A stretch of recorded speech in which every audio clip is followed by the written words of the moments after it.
రాష్ట్రంలోని ఏపీ జెన్కో జల విద్యుత్ ప్రాజెక్టులపై ప్రభుత్వం ఉదాసీన వైఖరి అవలంబిస్తోంది. ఏడాది పొడవునా నీరు లభించే సీలేరు కాంప్లెక్స్ పై నిర్లక్ష్యం ప్రదర్శిస్తోంది. విద్యుత్ డిమాండ్ తీవ్రంగా ఉన్న అందుబాటులో ఉన్న వనరులను ఉపయోగించుకోలేకపోతోంది.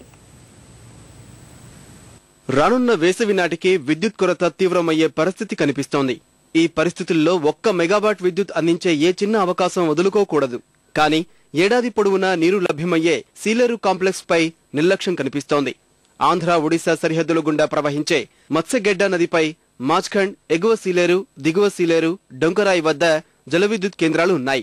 వీటి ద్వారా 840 మెగావాట్ల మేర విద్యుత్ ఉత్పత్తి చేసే వీలున్నా పూర్తి స్థాయిలో దృష్టి పెట్టడం లేదు. దశాబ్దాల కిందటి ఈ ప్రాజెక్టులన్నీ నిర్వహణ లోపంతో పనితీరు కనబర్చలేకపోతున్నాయి.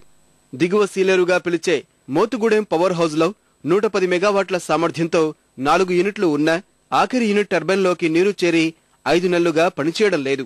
దీనివల్ల 400 మిలియన్ యూనిట్ల విద్యుత్ ఉత్పత్తి నిలిచిపోయి 146 కోట్ల నష్టం వాటిల్లింది.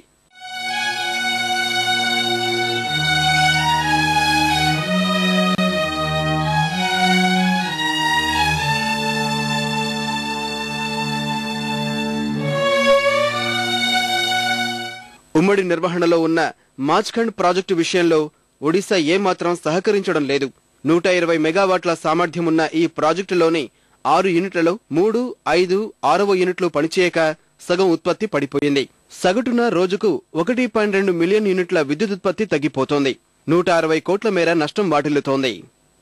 ఫోర్మెల్ కాడలు అంటే ఓఎన్ఎం స్టాక్ 2 బ్లాకులు చేయాలని చెప్పి 2 బ్లాకులు కట్టాలని చెప్పేసి మేము ప్రపోజల్ పెట్టాము. దానికి అయ్యే ఖర్చులో 30% ఒడిశా వాళ్ళు ఇవ్వమన్నాం.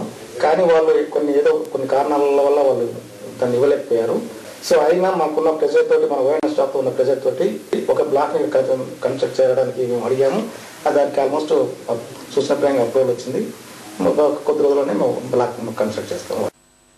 మండు వేసవిలోనూ పూర్తి స్థాయి సామర్థ్యంతో పనిచేయగల ప్రాజెక్టులపై నిర్లక్ష్యం వహిస్తుండడం విమర్శలకు తావిస్తోంది.